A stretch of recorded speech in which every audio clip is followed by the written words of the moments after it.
Assalamualaikum warahmatullahi wabarakatuh. Kaum muslimin yang baik hati, banyak pilihan profesi yang bisa kita pilih sesuai bakat kita masing-masing sebagai perwujudan dari misi Allah menciptakan kita di muka bumi ini. Ada yang memilih untuk menjadi dokter supaya bisa mengobati banyak orang. Ada juga yang menjadi politisi supaya punya jabatan untuk mensejahterakan rakyat. Tak sedikit yang memilih menjadi pengusaha supaya bisa membuka lapangan pekerjaan. Kemudian ada yang menjadi musisi supaya bisa menghibur banyak orang. Dan banyak juga yang memilih untuk menjadi pendakwah yang mengajak umat kepada kebaikan. Namun, dari sekian banyak pilihan profesi yang bisa kita pilih, Allah perintahkan mesti ada satu kelompok umat yang mengkhususkan diri untuk menjadi pendakwah. Allah berfirman dalam surat Ali Imran ayat 104. A'udzu billahi minasyaitonir rajim. Wal takum minkum ummatun yad'una ilal khairi wa ya'muruna bil ma'rufi wa yanhauna 'anil munkar wa ulaika humul muflihun.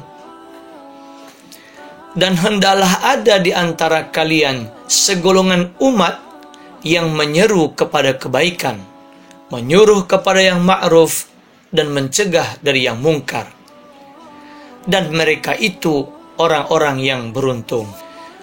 Kaum muslimin yang baik hati, kata ummatun pada ayat di atas merupakan isim mufrad atau kata benda tunggal yang bermakna satu umat. Artinya, tidak harus semua dari kita menjadikan profesi pendakwah sebagai pilihannya. Tetapi minimal ada satu kelompok dari kita yang menjadikan dakwah sebagai profesinya. Jangan sampai terjadi kekosongan umat yang mengkhususkan diri untuk berdakwah, karena para pendakwah inilah yang selalu akan mengingatkan umat di berbagai bidang. Sebab terkadang umat sering kali lupa atau lalai seiring berjalannya waktu. Tugas pendakwah ada 3, yaitu yang pertama, mengajak kepada kebaikan atau disebut yad'una ilal khairi. Ajakan kepada kebaikan bermakna seruan kepada yang baik, yaitu hal-hal yang akan mendatangkan kebaikan di dunia maupun di akhirat. Al-khairu huwa kullu ma fihi salahud dunya wal akhirah. Seperti beriman dan berbuat baik, termasuk merutinkan puasa, rajin membaca Al-Quran, dan gemar bersedekah. Jadi al-khair bermakna kebaikan yang berdasarkan ajaran dari Al-Quran dan Sunnah. Lalu tugas pendakwah yang kedua adalah menyuruh kepada yang ma'ruf atau disebut ya'muruna bil ma'ruf. Perintah kepada yang ma'ruf bermakna suruhan kepada apa yang menurut syariat dan akal sehat itu baik. Al-ma'ruf huwa mastahsanahu syar'u wal aqlus salim.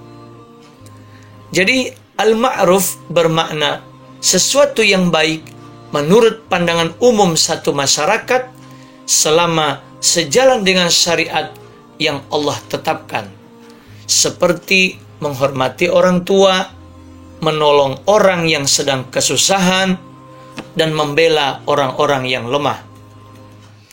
Dan tugas pendakwah yang ketiga, mencegah dari yang mungkar atau disebut yanhauna 'anil munkar. Mencegah dari yang mungkar yaitu larangan kepada apa yang menurut syariat dan akal yang sehat itu buruk.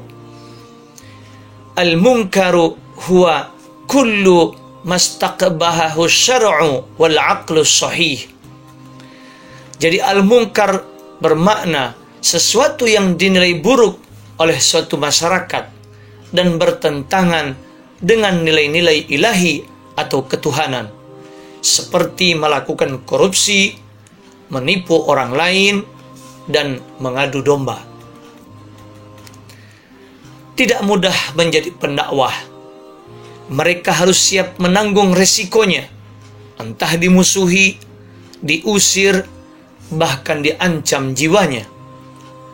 Namun, bagi orang-orang yang mau mengkhususkan diri untuk menjadi pendakwah, maka mereka itu akan menjadi orang-orang yang beruntung.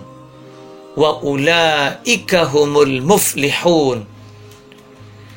Keberuntungan itu bermakna keselamatan dunia dan akhirat.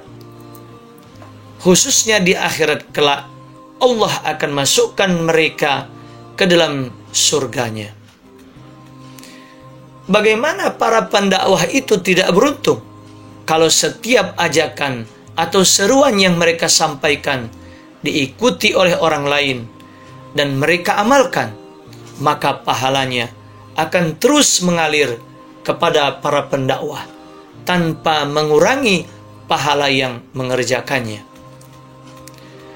Kaum muslimin yang baik hati,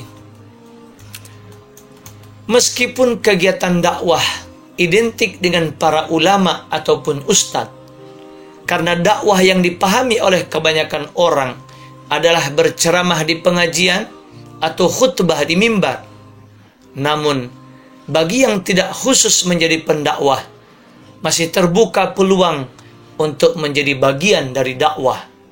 Karena dakwah itu artinya mengajak, yang tentunya kepada kebaikan. Ajakan kepada kebaikan bisa dilakukan oleh siapapun dari kita. Tidak harus menunggu menjadi ulama atau ustadz terlebih dahulu. Apalagi di zaman yang serba canggih seperti sekarang ini, dengan kemajuan teknologinya, maka terbuka peluang bagi kita semua untuk menjadi pendakwah. Hanya bermodalkan jari dengan ikut menyebarkan ajakan kepada kebaikan, maka kita pun bisa menjadi bagian dari dakwah. Oleh karena itu, kalau ada info kebaikan atau ilmu yang bermanfaat dibagikan kepada kita lewat media sosial, maka hendaknya kita bagikan kepada orang lain, sebab kita pun bisa mendapat aliran pahala dari itu, karena kita sudah menjadi jalan bagi orang lain untuk mendapatkan ilmu tersebut. Billahi taufiq wal hidayah. Wassalamualaikum warahmatullahi wabarakatuh.